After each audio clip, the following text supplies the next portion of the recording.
അദ്ദേഹത്തിന്റെ ലൈഫിനെ ഇങ്ങനെ കാണിക്കുന്ന സമയത്തുള്ള പാട്ടാണ്. അതിൽ ഫസ്റ്റ് ലൈൻ ഇങ്ങനെയാണ്: കരൈവந்த പിറകെ പുരിയതു കടലേ, നരൈവந்த പിറകെ പിടിക്കതു ഉലകേ. അതെ, അങ്ങനെ കരയിലെത്തിയതിനു ശേഷമാണ് എനിക്ക് കടൽ എന്താണെന്ന് മനസ്സിലായത്. കടലിൽ കിടന്നപ്പോ എനിക്കത് മനസ്സിലായിട്ടില്ല, വെറും വെള്ളം മാത്രമേ. പക്ഷെ കരയിലെത്തിയപ്പോഴാണ് എനിക്ക് കടൽ എന്താണെന്ന് മനസ്സിലായത്. അടുത്ത വരിയാണ് വരി: നരൈവந்த പിറകെ പിടിക്കതു ഉലകേ. നര വന്നതിന് ശേഷമാണ് എനിക്ക് ജീവിതം എന്താണെന്ന് മനസ്സിലാക്കുന്നത്. ജീവിതം എന്താണ് എന്ന് എനിക്ക് മനസ്സിലായത് എന്റെ ശരീരത്തിൽ ചില അടയാളങ്ങൾ ഇങ്ങനെ പുറപ്പെടാൻ തുടങ്ങിയപ്പോഴാണ്. അപ്പൊ ഞാനിപ്പോ നിൽക്കുന്ന 42-ാമത്തെ വയസ്സിൽ എനിക്ക് എന്റെ ലൈഫിൽ നിന്ന് മനസ്സിലായ കുറച്ച് കാര്യങ്ങളുണ്ടോ, അതെന്നെ സംബന്ധിച്ചിടത്തോളം വളരെ ഇമ്പോർട്ടൻ്റ് ആണ്. അതാണ് ഞാൻ, അല്ലേ, ഒരു വലിയ രാജാവിനെ കുറിച്ച് വായിച്ചിട്ടുണ്ട്. അതാരാണെന്ന് എനിക്ക് ഓർമ്മയില്ല. അദ്ദേഹത്തിന്റെ ചിത്രം വരയ്ക്കാൻ വേണ്ടി ഒരു ആർട്ടിസ്റ്റ് വന്നു. രാജ്യത്തെ ഏറ്റവും വലിയ ആർട്ടിസ്റ്റാണ്. അന്ന് ഫോട്ടോഗ്രാഫി ഇല്ലാത്ത കാലത്ത്.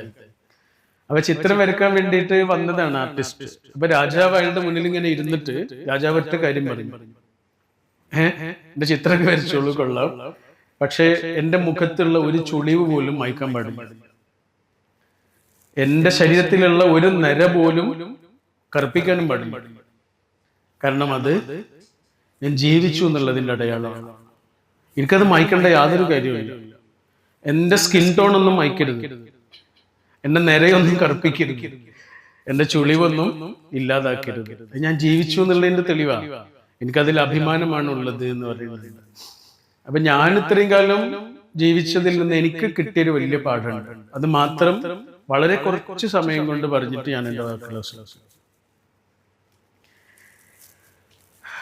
നിങ്ങള് ഒരു കാണേണ്ട ഒരു സിനിമയാണ്, കണ്ട ആളുകളുണ്ടോന്ന് എനിക്കറിയില്ല. ഒരു ജാപ്പനീസ് മൂവിയാണ്, ദ പെർഫെക്റ്റ് ഡേയ്സ് എന്നാണ് മൂവിയുടെ പേര്. ആരെങ്കിലും കണ്ടിട്ടുണ്ടോ? ഉണ്ടോ? ഇല്ലല്ലേ, അത് കാണണം കേട്ടോ. അത് ഈ കോവിഡ് സമയത്ത് ടോക്കിയോയിൽ ഇങ്ങനെ കുറെ പബ്ലിക് ടോയ്ലറ്റുകൾ ഉണ്ടാക്കിയിരുന്നു ഗവൺമെന്റ്. അപ്പൊ അതിന്റെ പബ്ലിസിറ്റിക്ക് വേണ്ടിയിട്ട് ഒരു ഷോർട്ട് ഫിലിം മത്സരം നടത്തി. ഈ പബ്ലിക് ടോയ്ലറ്റുകള് കേന്ദ്ര കഥാപാത്രമാകുന്ന ഷോർട്ട് ഫിലിമുകളാണ് വേണ്ടത് എൻട്രി ആയിട്ട്. അതിലൊരാള് ഉണ്ടാക്കിയ ഷോർട്ട് ഫിലിമാണ് സത്യത്തിൽ ഇത്. പക്ഷെ അത് ലോകം മുഴുവനും കണ്ട്, അത്രയും മനോഹരമാണ്. ഒരാളെ സ്റ്റോറിയാ, ഒരു സാധാരണ മനുഷ്യന്റെ ടോക്കിയോയിലെ ഈ പബ്ലിക് ടോയ്ലറ്റുകളിൽ പബ്ലിക് ടോയ്ലറ്റുകൾ വൃത്തിയാക്കുന്ന ഒരാളുടെ സ്റ്റോറിയാണ്. അത്രയേ ഉള്ളൂ. അയാൾ രാവിലെ ഇങ്ങനെ എഴുന്നേറ്റ് ആദ്യം ചെയ്യുന്നത്, അയാൾ തലേ ദിവസം വായിച്ച് മടക്കി വെച്ച പുസ്തകം അടയാളമിട്ട് അവിടെ ഒതുക്കി വെക്കും. പിന്നെ അയാളെ കുറച്ച് ചെടികളൊക്കെ ഉണ്ട്, അതൊക്കെ ഇങ്ങനെ വൃത്തിയാക്കി അയാളുടെ ജോലിക്ക് വേണ്ടിയിട്ട് വീട്ടിൽ നിന്ന് ഇങ്ങനെ ഇറങ്ങണ സമയമില്ലേ, വാതിലൊക്കെ തുറന്ന് ഇങ്ങനെ ഇറങ്ങണ സമയത്ത് അയാൾ ആദ്യം ചെയ്യുന്നത് ആകാശത്തേക്ക് ഇങ്ങനെ നോക്കും. എന്നിട്ട് ആ പുതിയ പുലരി നൽകിയ മഹാകാരുണ്യത്തോട് നന്ദി പറയുന്ന വിധം ആകാശത്തേക്ക് നോക്കിയിട്ടൊരു പുഞ്ചിരിയുണ്ട്. പിന്നെ അയാളുടെ ജോലിയിലേക്ക് പോവാണ്. അതെല്ലാം കഴിഞ്ഞിട്ട് അയാൾ ആകെ ചെയ്യുന്നത്, അയാളുടെ ഒരു ഹോബി എന്ന് പറയുന്നത്, അയാൾക്ക് നിഴലുകൾ ഭയങ്കര ഇഷ്ടം. നിഴലുകൾ ഇങ്ങനെ ഇപ്പൊ അവിടെ കണ്ടില്ല, ആ നിഴലുണ്ട് അവിടെ പുറത്തുനിന്ന് വരുന്ന ഒരു ചെറിയ കീറ് വെളിച്ചത്തിൽ പുറപ്പെടുന്ന ഒരു ചെറിയ നിഴലിങ്ങനെ കാണും. അയാൾ ഇത് കണ്ട അപ്പ ഫോട്ടോ എടുക്കും. അയാളുടെ കയ്യിലൊരു പഴയ ക്യാമറയുണ്ട്, ഫിലിമൊക്കെ ഇടുന്ന ക്യാമറ ഇല്ലേ, അതേപോലത്തെ ഒരു ക്യാമറയാണ്. അതേപോലെ ഇങ്ങനെ കാറ്റില് ഇങ്ങനെ ഇളകി ആടുന്ന ഇലകളെ ഭയങ്കര ഇഷ്ടമാണ്. ആകാശം ഭയങ്കര ഇഷ്ടമാണ്. ഈ ആകാശത്തെ ശ്രദ്ധിക്കുന്നു, കാറ്റിലാടുന്ന ഇലകളെ കാണുന്നു, നിഴലുകളുടെ വെളിച്ച വ്യത്യാസങ്ങളെ കാണുന്നു. ജീവിതത്തിലെ വളരെ ചെറിയ, വളരെ സൂക്ഷ്മമായ നമ്മള് അവഗണിക്കുന്ന കാര്യങ്ങളില്ലേ, ജീവിതത്തിന്റെ തിരക്കിനിടയിൽ നമ്മൾ കാണാതെ പോകുന്ന കാഴ്ചകളില്ലേ, അതിലേക്കൊക്കെ ഇങ്ങനെ ശ്രദ്ധിക്കുന്ന ഒരു മനുഷ്യന്റെ സ്റ്റോറിയാണ്. ആ സിനിമ കണ്ടതിന് ശേഷമാണ് നിഴലുകളെ ഇങ്ങനെ ശ്രദ്ധിക്കാൻ തുടങ്ങുന്നത്. ഇപ്പൊ വീട്ടിൽ നിന്ന് രാവിലെ ഉണർന്നിട്ട് ഇങ്ങനെ നമ്മുടെ റൂമിലേക്ക് പോകുമ്പോ മിക്കവാറും ഇതേപോലെ എന്തെങ്കിലും ഒരു നിഴലുണ്ടോ. ആദ്യമായിട്ടാണ് അത് ശ്രദ്ധിക്കാൻ തുടങ്ങി ഈ സിനിമ കണ്ടതിന് ശേഷം. വെറുതെ ഇങ്ങനെ യാത്ര ചെയ്യുന്ന സമയത്ത് ചിലപ്പോ കാറ് നിർത്തും, എന്നിട്ട് ആകാശം കുറച്ചേരം കാണും.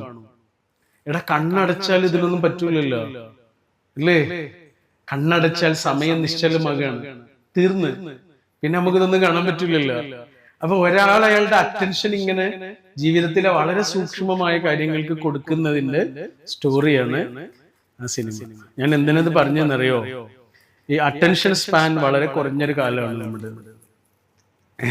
2013 സർവേ പ്രകാരം പറയുന്നത് ഒരാൾക്ക് ഇഷ്ടമില്ലാത്ത കാര്യം 9 സെക്കൻഡ് പോലും അയാൾക്ക് ശ്രദ്ധിക്കാൻ കഴിയില്ല. അയാള് നമ്മൾ നോക്കുന്നുണ്ടാവും, സംസാരിക്കണ ആളെ അയാള് നോക്കുന്നുണ്ടാവും, പക്ഷെ അയാൾ ഇവിടെ ഉണ്ടാവില്ല. 9 സെക്കൻഡ് പോലും ഒരാൾക്ക് ഇഷ്ടമില്ലാത്ത കാര്യം കേട്ടോ. ഇഷ്ടമുള്ളൊരു സിനിമ ചിലപ്പോ നമ്മള് 2 മണിക്കൂർ നേരം കാണും, അത് ഇഷ്ടമുണ്ടായതുകൊണ്ട്. ഇഷ്ടമില്ലാത്തൊരു കാര്യം ശ്രദ്ധിക്കാൻ വളരെ ബുദ്ധിമുട്ടായിരിക്കും. ഇപ്പൊ നിങ്ങളൊക്കെ റീല് കാണുന്ന ആളുകളാണ്. റീൽസ് എന്ന് പറഞ്ഞാൽ വളരെ ചെറിയ സമയം കൊണ്ട് ഒരു വലിയ കാര്യം നമുക്ക് പറഞ്ഞു തന്നിട്ട് പോയിട്ടുണ്ടോ. അപ്പൊ അങ്ങനെയുള്ള നിങ്ങളോട് ഇത്രയും സമയം സംസാരിക്കുക എന്ന് പറയുന്നത് തന്നെ സാഹസമാണ്. ഒരു സംസാരം ഇവിടെ കഴിഞ്ഞ് പോവുകയും ചെയ്തു. അതുകൊണ്ടാണ് ഞാൻ പറഞ്ഞത് വളരെ കുറഞ്ഞ നേരം കൊണ്ട് എനിക്ക് പറയാനുള്ള കാര്യം പറയാം. ഏതായാലും സിനിമയുടെ പേര് പെർഫെക്റ്റ് ഡേയ്സ്. നിങ്ങൾ കാണൂലേ? യൂട്യൂബിൽ ഉണ്ടെന്നാണ് എന്റെ. ഭാഷയൊന്നും അറിയണ്ട, കാരണം അതിലാകെ കുറച്ച് സംസാരം, വളരെ കുറച്ച് സംസാരം. ബാക്കിയൊക്കെ ഇയാളുടെ ലൈഫ് ഒരേപോലെ ആവർത്തിക്കുന്ന ജീവിതത്തിന്റെ ഭംഗി കാണുന്ന അയാളുടെ കാഴ്ചകൾ. ഇല്ല നമുക്കായി ഒരു സന്ധ്യ, രാപ്പാതിയല്ലാതെ മറ്റൊന്നുമില്ലെന്നിരിക്കലും. നമ്മുടെ ഒരു കവിയുടെ വരിയ കടമ്മനിട്ടയുടെ. ഇല്ല ഇല്ല നമുക്കായി ഒരു സന്ധ്യ, രാപ്പാതിയല്ലാതെ മറ്റൊന്നുമില്ലെന്നിരിക്കലും. നമുക്കതേ ഉള്ളൂ കയ്യിൽ. വിസ്മയം പോലെ ലഭിക്കും നിമിഷത്തിന് അർത്ഥം കൊടുത്ത് പൊലിപ്പിച്ചെടുക്കുന്ന. ആകെ കുറച്ചുള്ളൂ ആയുസ്.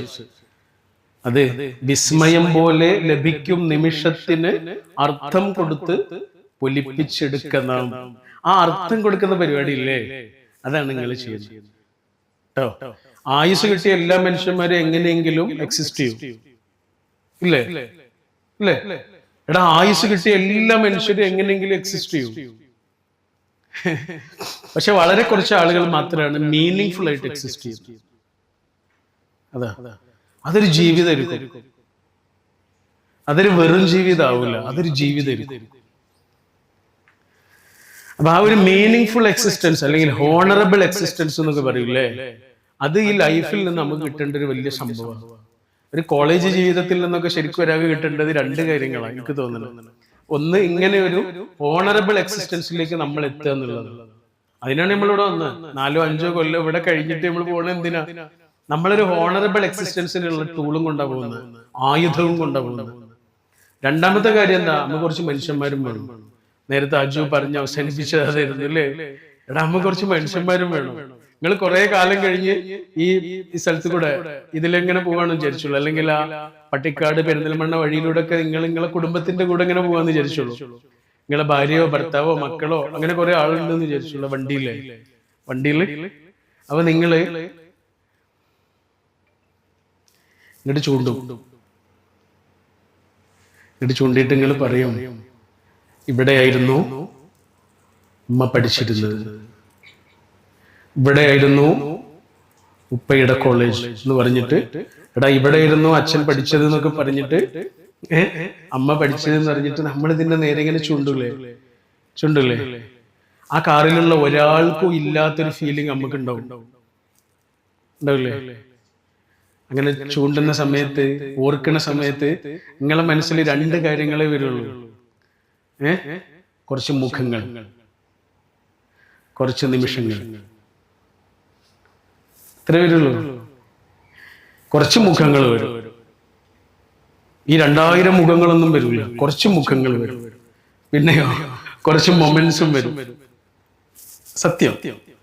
അപ്പൊ ഒരു കോളേജിൽ നിന്ന് നമുക്ക് കിട്ടേണ്ടത് അല്ലെങ്കിൽ പഠിച്ചിട്ട് നേടേണ്ടത് ഇത്രയോ, ഒന്നൊരു ഹോണറബിൾ എക്സിസ്റ്റൻസിനുള്ള സാധനമാണ് കയ്യിൽ, അത് ഉണ്ടാക്കിയിട്ടേ പോകാൻ പാടില്ല. രണ്ടാമത്തത് നമുക്ക് കുറച്ച് മനുഷ്യന്മാരും വേണം, എന്നും ഓർക്കാൻ, കാലങ്ങളോളം ഓർമ്മിച്ചു വെക്കാൻ, പിരിയാതെ കൂടെ നിൽക്കാൻ കുറച്ച് മനുഷ്യന്മാരും വേണം.